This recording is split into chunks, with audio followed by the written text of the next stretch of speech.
is going to come and share with you a bit about the vision and the direction of LCBC, which is going to greatly inform us and help us to join together in moving in God's unity as we take these steps. But before that, I'd like you to look at this.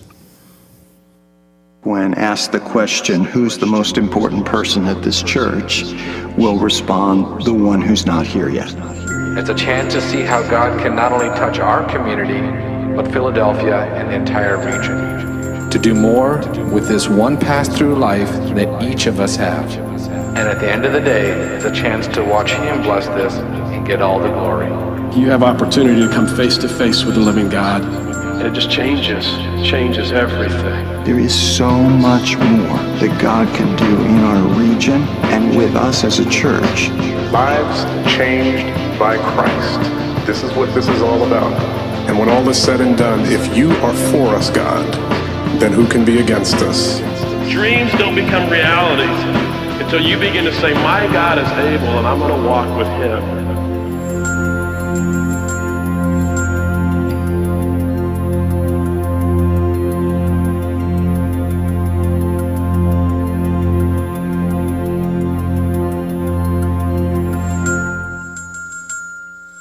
Well, I have very much been looking forward to this opportunity, this moment to actually be with you here today.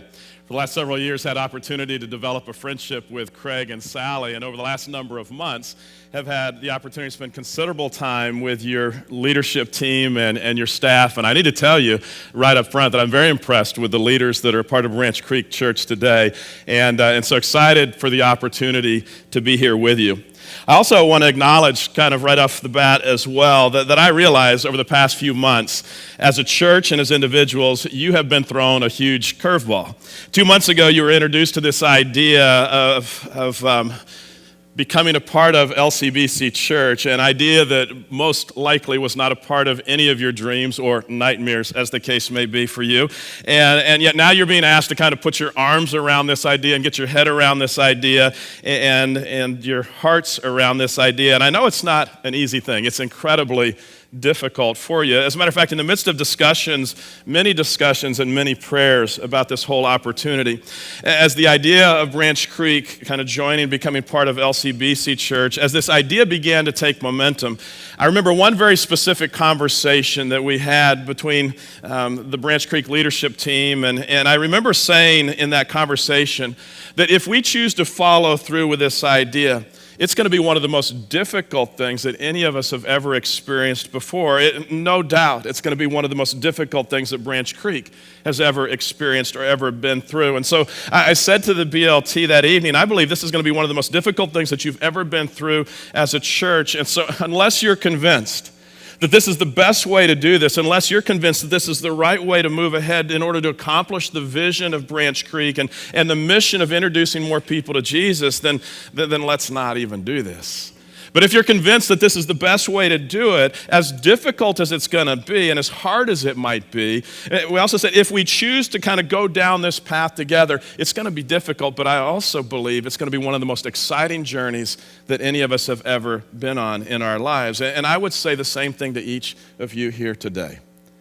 I realize this is going to be an incredibly difficult thing, and you're being invited to be a part of something that on the upside, initially, it's going to be one of the most difficult things that you've ever experienced. But I also would tell you that if you choose to join your leaders on this journey, I think it's going to be one of the most exciting experiences that you'll ever have opportunity to be a part of in your lives. Now, before you can choose to be a part of this, I mean, in good conscience, anytime you make a decision, if you choose to go on this journey, you need to know where the journey's going to take you. And so I want today to just spend some time kind of describing to you the journey that LCBC Church has been on. And as I describe our journey, I think you're going to be amazed at how often our journey and your journey as a church kind of coincide. And so to describe to you our journey, and what we've experienced at LCBC, one of the things that I need to describe to you is our identity, because who we are and our identity is incredibly important. So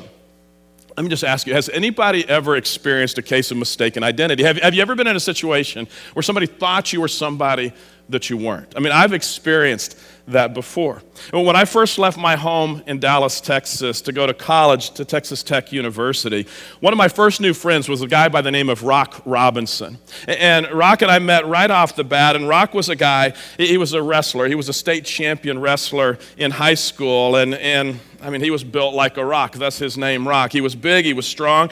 Rock became one of my very best friends, so much so that actually when later Ruth and I married, I asked Rock to be the best man at our wedding, and at that time, his mom said, no, it wouldn't be right for a black man to be the best man at a white man's wedding, and so he wasn't allowed to be a part of it. But what's interesting is, as close as Rock and I were, for the first 2 years of our friendship, Rock was mistaken as to who I was.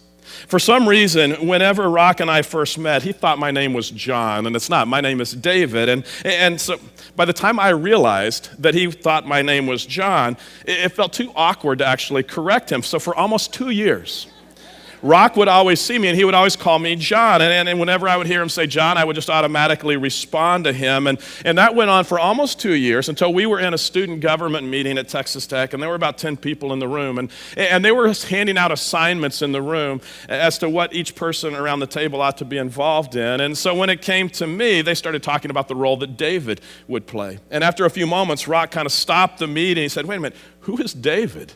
And sheepishly, I had to kind of raise my hand and say, well, that would actually be me. And his response, why did you wait so long to kind of tell me who you actually are, that I've been calling you the wrong name? And obviously that night, Rock wasn't real happy with me. He was confused. There was a case of mistaken identity. Identity is important. And it's important for individuals, but it's also important for organizations as well. And you can't run a successful organization unless you know why you uniquely exist as an organization. And so identity is important.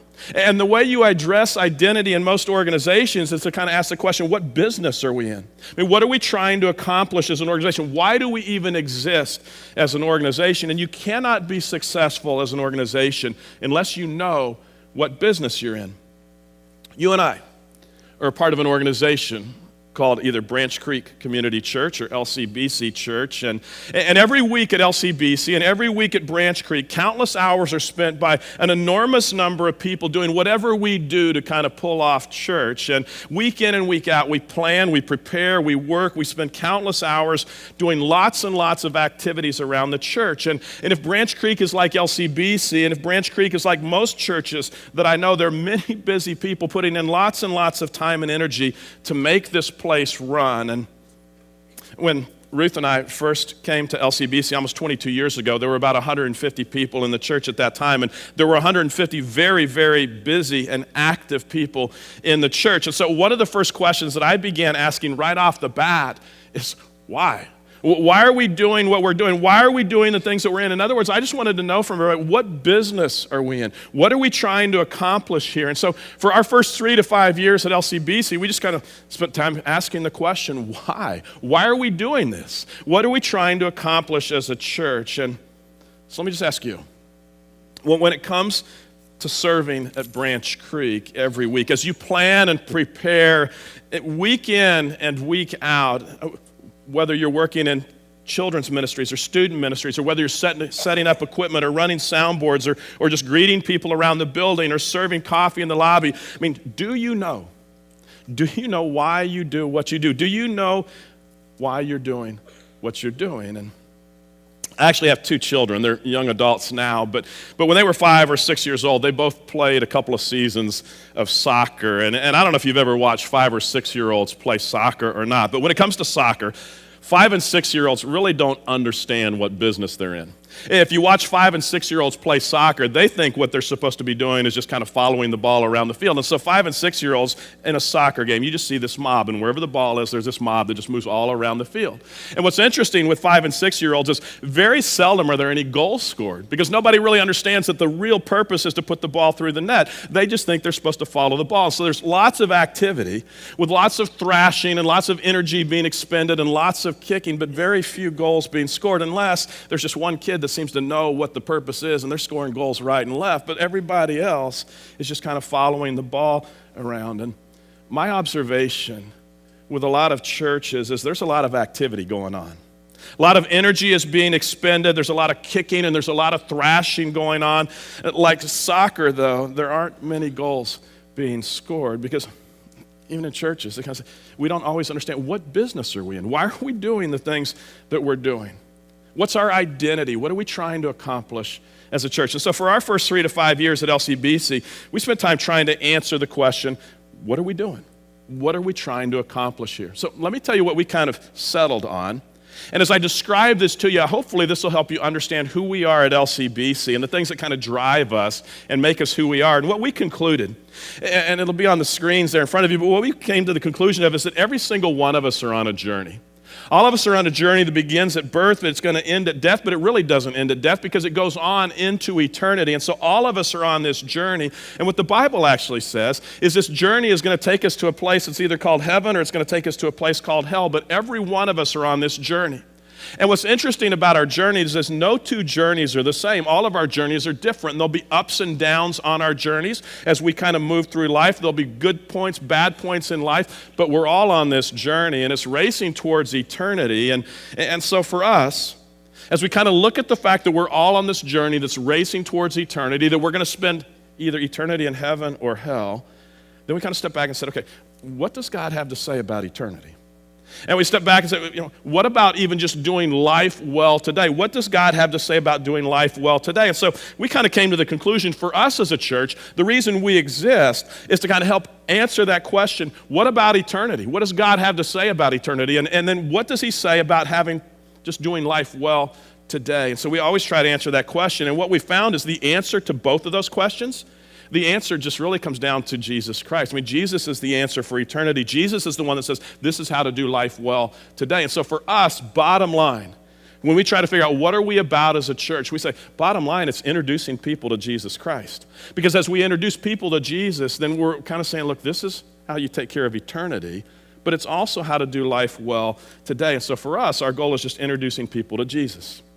Now, once you as an individual or you as an organization begin to understand your purpose or your vision or what business you're in, then it allows you to begin to make some critical decisions in order to accomplish that vision. And for us at LCBC, once we understood that our vision, our purpose was to introduce people to Jesus, then it helped us begin to make some crucial decisions. And from a practical standpoint, it meant we really needed to change the way we do church, and we needed to kind of operate differently as a church. So I want to just kind of tell you some of the crucial decisions over the last 26 years of the existence of LCBC Church. And the first one came 26 years ago in 1986. 1986, there were 35 to 45 individuals. They were meeting actually in a family's garage in Marietta, Pennsylvania, decided to start a church. And they said, as we start this church, we want to focus on people that are not yet in church. We want to focus on introducing others to Jesus. We just don't want to be kind of the normal church. This is going to be a church with the purpose of introducing people to Jesus. And what's interesting is you think, well, that's what all churches ought to be about. But interestingly, that's not what all churches are about. And the cool thing is, as I've listened to your leaders describe the beginning days of BranchCreek Community Church, they all said that's exactly what our purpose was. We said we want to introduce people to Jesus. We want to do this differently. We don't want to just kind of take care of people that are already in church. We want to introduce people to Jesus. And let me ask you to open up a Bible real quick. And I know if you don't have one with you, there's some there in the seats beside you. To Luke chapter 19. Luke chapter 19, and I'll tell you the page number if you want. It's page 743, and the Bible's right there at your seats. And I want to read you a story that kind of helped us kind of define what we're going to be about as a church, what our purpose is as a church. Luke chapter 19, page 743. And this is a story that if you grew up in church, you're very familiar with it. You even sang songs about it as a kid. It's a story about Jesus and Zacchaeus. Let me begin reading Luke chapter 19, verse 1. It says, Jesus entered Jericho and was passing through. A man was there by the name of Zacchaeus. He was a chief tax collector and was wealthy. He wanted to see who Jesus was, but being a short man, he could not because of the crowd. So he ran ahead, climbed a sycamore fig tree to see him since Jesus was coming that way. Now, if you grew up in church, then you grew up singing about Zacchaeus being a wee little man and his wanting to see Jesus. So you know the story. Verse 5, when Jesus reached the spot, he looked up and said to him, Zacchaeus, come down immediately. I must stay at your house today. So he came down at once and welcomed him gladly. Now notice the reaction of all the other people. Verse 7, all the people saw this and began to mutter, he's gone to be the guest of a sinner. They're all saying, what are you doing, Jesus? You're going to hang out with a sinner. And so all the religious people, all the church people start getting real upset about this and worried about what Jesus is doing. But Jesus goes on. Verse 8, Zacchaeus stood up and said to the Lord, look, Lord, here and now I give half of my possessions to the poor, and if I have cheated anybody of anything, I will pay back 4 times the amount. Jesus said to him, today salvation has come to this house, because this man too is a son of Abraham. And then here's the key for Jesus. For the Son of Man, being Jesus, came to seek and to save what was lost. Or other translations say, Jesus came to seek and save the lost. And in essence, what Jesus is saying is, look, my whole purpose for coming into the world is to seek and save lost people. He said, it's not about keeping all the church people happy. It's not about helping church people feel more comfortable, patting them on the back. He said, I came for the very purpose of introducing people to salvation through Jesus. That's why he came, to seek and save the lost. What's cool is, for you as a church, for us at LCBC, that's our whole purpose. That's why we exist as churches. Now, for us in 1991, the group had grown to about 150 people, and so the second crucial decision that was made was that if we're going to introduce people to Jesus, whether it's friends, whether it's family, whether it's coworkers, we said if we're really going to introduce people to Jesus, somehow we've got to reconnect with society. We've got to reconnect with society as a church so that we can actually make sense to people outside of the church, so they can understand what we have to say about Jesus. Because see, churches have this way of just kind of getting isolated, and they isolate themselves from the rest of the world, and there's this tendency for churches to kind of lose touch with reality. And so we had some choices that we had to make as a church. And so we said to stay connected with society, first of all, we said we just got to start speaking in very normal, everyday language. We're not trying to impress anybody with the words that we use. Let's just talk in everyday, normal language so people can understand. We say when it comes to the music that we use, let's just choose to use a style of music that most people are going to listen to outside of church every single day of the week, with instruments that they're going to listen to every day of the week. And so we said, let's change the music. We said, when it comes to what we wear to church, actually, back in the late 80s, there was this study that GQ magazine did, and what they said in the late 80s was at that point, only 24% of all the men in the United States actually owned a suit and tie. 24% of the men owned a suit and tie. So what's interesting is we kind of said, okay, we at that time, we're all showing up in suits and ties to church, and so we said, if we wear suits and ties to church, in essence, what we've done is we've just eliminated 76% of the men from ever being able to come to our church because they think they've got to come and wear a suit and tie. We said, it's not about what we wear. It's not about that. It's about introducing people to Jesus. So we said, let's change what we wear. And so all these things were kind of being done because we realized if we were going to fulfill this vision of introducing people to Jesus, then somehow we've got to reconnect with society. And again, all this seems so simple now, but back then it was huge. And it's always just kind of small incremental decisions that move us forward. And 2001, we had a group, we had grown to 4 worship services that were either full or filling up very quickly. And so we had a decision to make at that point. Because at that point, we'd just been adding services. But now all of a sudden, we had to say, are we willing to sacrifice financially to build bigger facilities? And the decision was made to say, okay, let's sacrifice financially. Let's build bigger. And it's probably at that point that as a church, we began to realize that church isn't about me. It's about others. It's not about me and what I like and what I'm comfortable with. It's really about others that we may have opportunity to introduce to Jesus Christ. And somehow that became part of our dialogue where we just constantly talk about, this isn't for us. It's about others. And the conversation you have here at BranchCreek, because I've heard your leaders talk about it, they say it's not about those of us that are already here. They say it's about those that are not yet here, that aren't here yet. And the same kind of idea. 2004, we challenged ourselves with the goal of saying, okay, not only do we want to make a difference locally, but we said internationally we want to make an impact as well. And so we decided, what if we could make a significant impact on one community on each continent of the world. And so we kind of stepped back and said, we know we can't change the world completely ourselves, but if we could just change one community on each continent, then that would be exciting. And so in India, we work with the Dalit Freedom Network, helping children in a community called Sivakasi. And Sivakasi is known as the child labor capital of the world. In Europe, we work with a group called Josiah Venture in the Czech Republic. And in Africa, we work with World Vision in a community called Sakuru.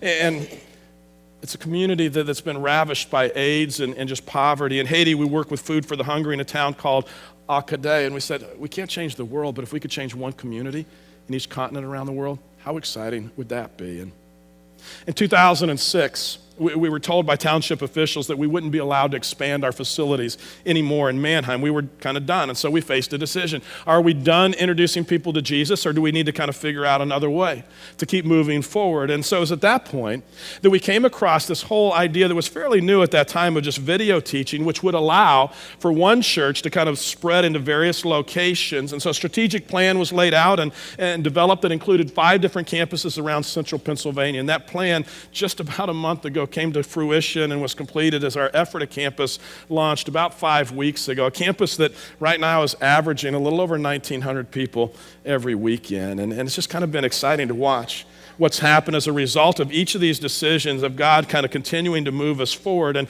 so just some numbers for us.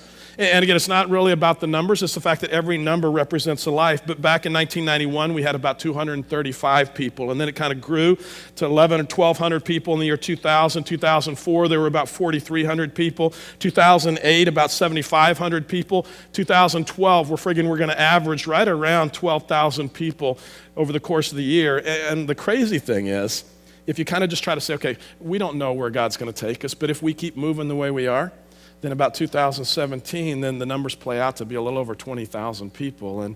And you know, we say, we don't know if God's going to take us there, but at least let's plan and prepare. And we say, we don't want to stop what God's doing just because we're not prepared for it. So we're constantly planning and preparing, and say, as bizarre and as crazy it sounds to say, let's talk about 20,000 people, we say, let's just do that.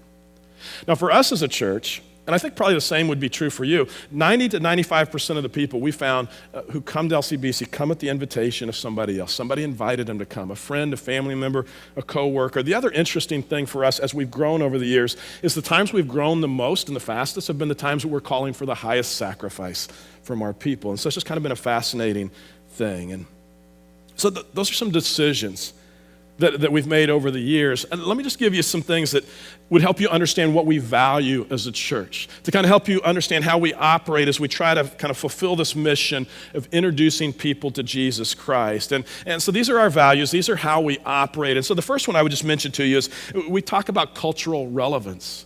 And we say our message, it's not changing. Our message has been the same for 2,000 years, but methods have to change because culture is changing around us. And so if we're going to be understood by people outside of the church, then we say we've got to constantly change our methods. And so for us at LCBC, change is part of our culture. I know it's true for you as well, because I've heard your leaders talk about it. I've heard them describe the changes that you guys have been through. And so for us, we just say it's going to happen. I mean, change is part of the process.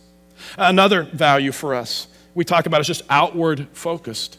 Being outward focused, in other words, it's not about me. And at LCBC, we kind of say, once you become part of our church community, you need to realize all of a sudden now we begin to put our needs behind the needs of others. Others' needs are greater than ours. And so it requires us willingness to commit time and energy and just personal preferences and money toward helping fulfill the goal of just introducing more people to Jesus. And again, it's all about your idea of it's really for the people that aren't here yet that we kind of focus on. So we talk about outward focused.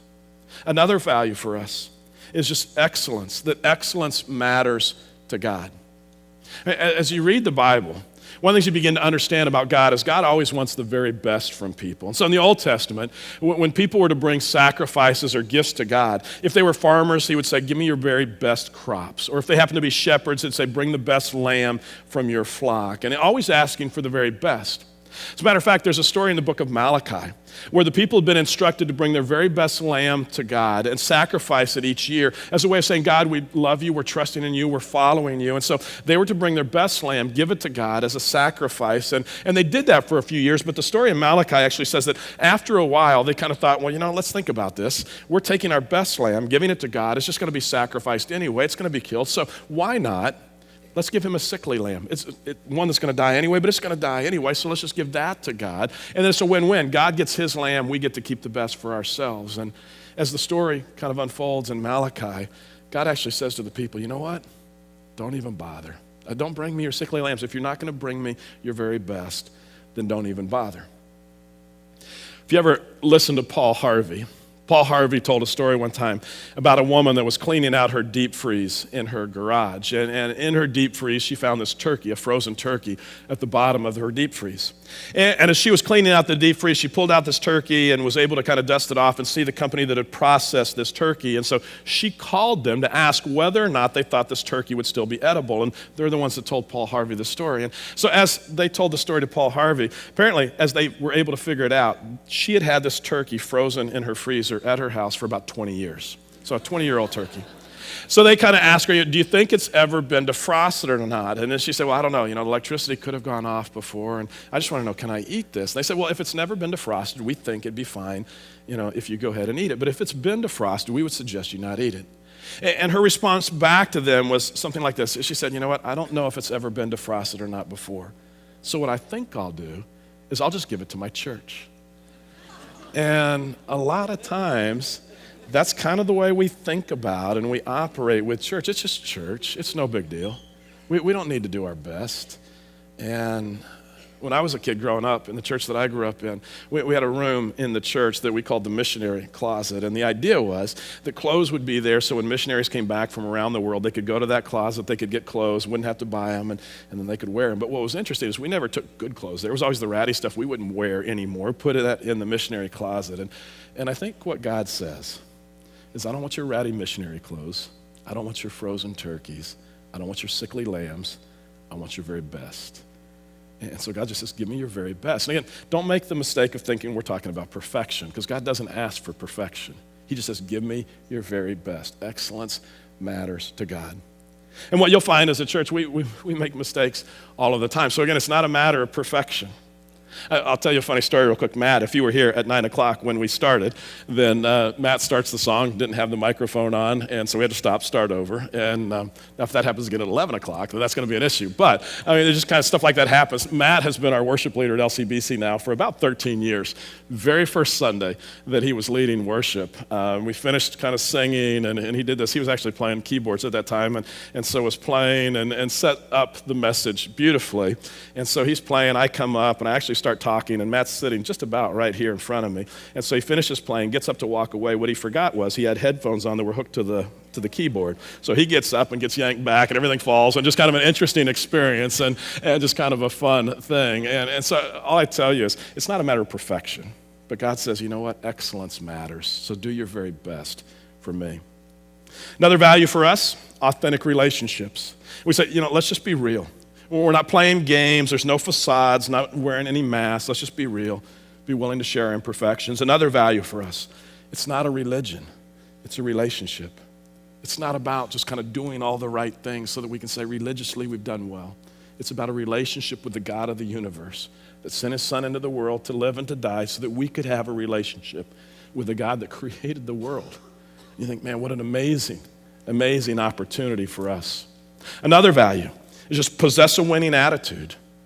Attitude is so important.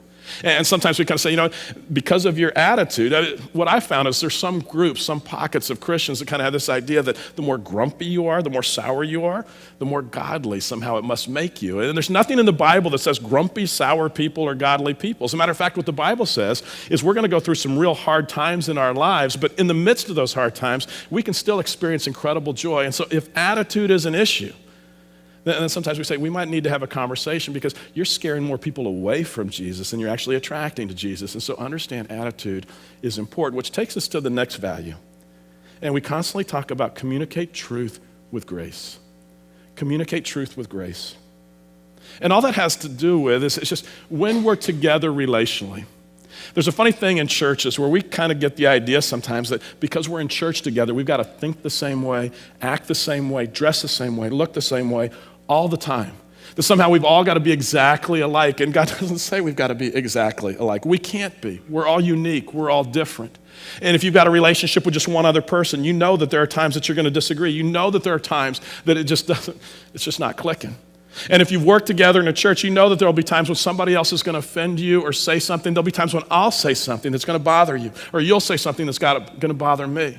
And what oftentimes happens in churches is rather than just kind of go to that person and face-to-face say, you know what, we just need to talk. I just need to talk to you because something you said, I don't understand it, it bothers me. Can we just talk about this? But instead of just doing that and communicating truth with grace, a lot of times in churches people play the game of, I'm not going to tell David that he bothered me, but I'm going to tell the rest of you. Can you believe what a jerk David is and what he did or what he said and how it offended me? And we talk to everybody else, but we never come to the person that offended us. So for us as a church, a value is communicating truth with grace. And I'll tell you what I tell every single newcomers class. We have a class every month that we call the newcomers class. There'll be about 100, 120 people in that class. And when it comes to talking about truth with grace, what I tell every single one of them is I say, if you tend to be the kind of person that has a hard time talking truth to somebody else in a gracious way, if you tend to be the kind of person that has to go around behind everybody's back and just kind of whisper and kind of, talk, I say, you don't need to be here in this church. Because there's nothing that kills a church faster, and there's nothing that destroys a church faster in what God is doing in that church than people kind of walking around whispering behind people's backs. And so I just tell the newcomers class every time, I say, you don't need to be here. We don't want you here. Go mess up somebody else's church, but don't mess up what God is doing here. And so just communicate truth with grace. Another value for us is just biblical authority. Biblical authority, it really all just comes out of what does God say? We need to know what God says, understand his purposes, his desires, the direction that he's kind of set for our lives, and then let's just do it. And then the last value that we talk about constantly is just work with one eye on eternity. Work with one eye on eternity. And this one is, if you serve at all in the church, this is one that really impacts every one of us.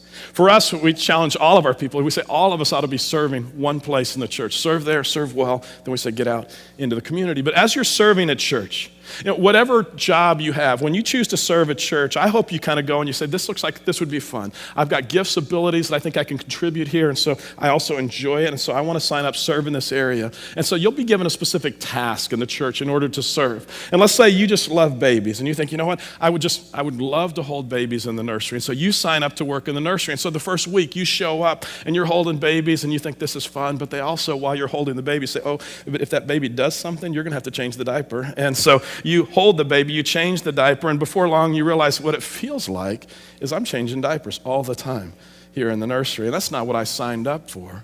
And I would just say, just hold on, understand, your job is to hold babies and change diapers, but you're really making a difference for eternity. Because what you're doing is making it possible for a young mom or a young dad, maybe even a single mom or a single dad, to leave their baby with you to be well cared for so that they can go into an environment where their lives can be changed for eternity. And so it's not even about changing diapers. It's about making a difference for eternity. Or let's say you decide to just kind of, maybe you decide to kind of greet people out in the lobby. And you're going to open doors, and it's fun during the times when the weather is warm, but when it's really cold in the wintertime and there's rain and it's wet and people don't seem to appreciate the fact that you're holding a door open for them, you think, why in the world am I doing this? It's cold, I don't enjoy being here. And I would say, wait a minute, just understand what you're really doing. Your task is opening doors and greeting people, but what you're really doing is making a difference for eternity, because as you open that door and as you welcome that person, what you're saying is, come on in, because there's an environment here where your life can be changed for eternity. So don't lose sight of eternity. Or let's say, you have a new student ministries pastor here, John Beebe. And so let's say you decide, what, I'd love to work with John. And so I'm going to sign up to work with 7th grade boys. I'll just sign up to lead a small group of 7th grade boys. Now, I have no idea why you choose to do that, but let's say you sign up to do that. And so they tell you your task is to lead this group of 7th grade boys and just kind of keep them quiet, under control, and anything else that's kind of icing on the cake. And so about 30 seconds in, with your group of 7th grade boys, you're thinking, what in the world have I done? And I would just tell you, understand, your job, your task is to kind of help keep those boys under control. But really what you're doing is making a difference for eternity. Because you may very well be the only man that some of those boys will ever know that actually loves God and knows Jesus. And so just understand, whatever job you're given, it really is about eternity. So those are some of our values as a church, the way we try to operate as a church family. Let me just give you very quickly some lessons that we've learned over the last number of years as well that kind of shape us and kind of help us to be who we are. One is just to stay focused. To stay focused. It's so easy to kind of lose focus. And so the way we talk about it all the time is we always have to evaluate what's good and what's best. What are good things that we could be involved in, but what are the best things that we can be involved in? And as a church, there are all kinds of good things that we could be involved in. And people are going to come up with lots and lots of good ideas about why don't we do this? And sometimes you have to step back and say, that's a good idea, it's just not the best idea. And so for us as a church, we say the best idea, the best thing that for us to be involved in is introducing people to Jesus Christ. Nobody else could do that as well as the church. And so we say, got to stay focused. Do what's best, not just what's good. Another learning is for us is just don't stop learning. Make sure that we continue to learn. Very first conference that I took any of our board members to, I'd only been at LCBC for about a month, and we actually came to Philadelphia, and we went to a seminar called Breaking the 200 Barrier. And it was just, how do we get to be a church beyond more than 200 people? And so we went to that conference, and we still go to conferences, and we still read books as a team. We listen to CDs. We watch other churches to learn from what they're doing, and we just constantly say, don't stop learning. And another learning for us is that people follow big dreams. So set the bar high, dream big dreams, make it worthwhile. People, what we've found is those times when we've got these big goals out in front of us and we say, here's something that if we step up and do this, this could be amazing. And so we say, let's dream big dreams. Another thing that we've learned over the years is you can't please everybody. You can't. It's impossible. And churches are notorious at trying to keep everybody in the church happy. And so what happens is nobody's happy because we've kind of tried to keep everybody happy, and there's little pieces of it, but there's not enough pieces. And so nobody's happy. And so everybody comes to church and just kind of grumbles and upset because there's not enough of what I want or what others want. And so everybody grumbles. So for us as a church, you just need to understand, we understand you can't please everybody, so we don't even try. And our goal, just so you know how we operate as a church, our goal is that 90% of our people be wildly enthusiastic, very passionate about what's going on. We also realize, though, that means 10% of the people are going to be passionately upset with what's going on, and we're okay with that. I would rather have 90% of the people that say, I'm so excited about what's going on, come and be a part of what's happening here, than to just kind of be mush where nobody's excited. And so for us, we've learned you can't please everybody. And the last thing that we've learned is understanding your purpose gives you incredible freedom to say no. When you understand why you do what you do as a church, gives you the freedom to say, that's a good thing, but it's not the best thing, so no. We're not going to be involved in that particular activity. Now, I would just say to you, if you choose to kind of go on this journey with us, if you choose to kind of follow your leadership here at BranchCreek and the leadership of LCBC, what we'll ask you is to choose to partner with us in introducing other people to Jesus. At LCBC, we don't have members. There is no membership. Instead, we talk about a partnership. And we say what the leadership is going to do is provide environments where lives can be changed, but your part is to gather, connect, and serve in those environments. And then we say, get out into the community and make a difference. And so we say, gather with us in a weekend gathering like this, once a weekend. We say, connect with people relationally in a small group. We say, serve in one area of the church, just one area. Serve well, do it with excellence. And then we say, get out into the community and make a difference. We don't want to spend all of our time here at church because we want to introduce people to Jesus. And you need to know that we would love to partner with you. And we would love for you to partner with us in making a difference in introducing other people to Jesus in central and eastern Pennsylvania. And God is giving us this incredibly unique opportunity to introduce others to Jesus. And He's saying, look, here it is. And so you decide, He says to us, whether we want to take the challenge or not, whether we want to be a part of Him. And each and every one of us, each and every one of you have gifts, you have abilities, you've got experiences in your background, you've got a personality that God says, I can take those things and I can do something huge in introducing other people to Jesus. And so we say, choose to partner with us. Bring those skills, those talents, those abilities, and partner with us and make a difference for eternity. And the leadership of BranchCreek, the leadership of LCBC is saying, let's join together. Because we think we can do something together that we never could do alone. And see, God is writing this story. God is writing a story. It's a story of life change. It's a story of changing communities. It's a story of changing regions. It's a story of changing central Pennsylvania, eastern Pennsylvania. And God says, I'm inviting you. He says, I'm writing this story. I would love for you to be a part of this story of introducing other people to Jesus. And Kent Hughes was a pastor in Wheaton, Illinois, and he wrote a book entitled Disciplines of a Godly Man. And in that book, he tells a story of an experience that he and his wife, Barbara, had together. And they talk about one particular Christmas season when 2 of their 4 children had parts in Christmas programs that particular year. And so they said it came time for their oldest daughter, Holly, to have her Christmas pageant. And Holly was in a program called O. Henry, Gift of the Magi, and she had the lead part in that play. And if you know the play, then she played the part of Della. And Della has this long, beautiful hair, but she didn't have any money to buy combs for her hair. And she was in love with a guy that had a beautiful pocket watch, but he didn't have enough money to have a chain for his pocket watch. And so unbeknownst to Della, he sells the chain for his pocket watch. He sells his pocket watch to buy her combs, but at the same time, she's cutting her hair and selling her hair so that she can buy him a chain for his pocket watch. And it's this beautiful love story. And so they say, the whole program's going off, and she just plays her part to perfection. She's got all the words down, the emotions, everything's right. Everybody loves the program. When the program's over, they stand, they clap, they cheer. And Kit and Barbara said, we sat there and we were so proud of our daughter, Holly. We all said, that's my girl. They were so proud of her. Then they said, it came time for their son. Their son is Kent Jr. Kent Jr. had learning disabilities, hadn't even managed to memorize the alphabet till he was in 4th grade. And so it came time for Kent Jr. to come out with his class to do his performance. And they said that they had worked since way before Thanksgiving with Kent Jr. to help him just get his 4 lines down. That's all he had, 4 lines that he had to say. So they said they went home over Thanksgiving, they traveled over Thanksgiving, and they were in the car together.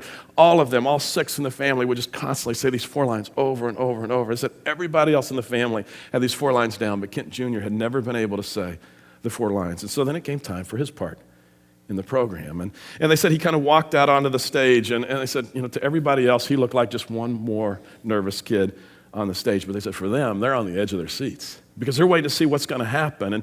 And Kent and Barbara said we were watching the son that we love so much, and finally the spotlight comes on him.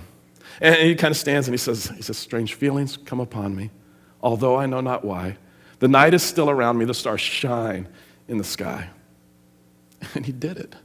For the very first time, he said his 4 lines, and nobody else even noticed. It's not that the lines were even all that significant. They weren't all that meaningful. It didn't move anybody. They said the hardest thing for them as parents is they wanted to jump and shout and cheer and say, that's my boy. He did his part. But they couldn't because nobody else even noticed. It just kind of kept moving right along. And they said, you know what?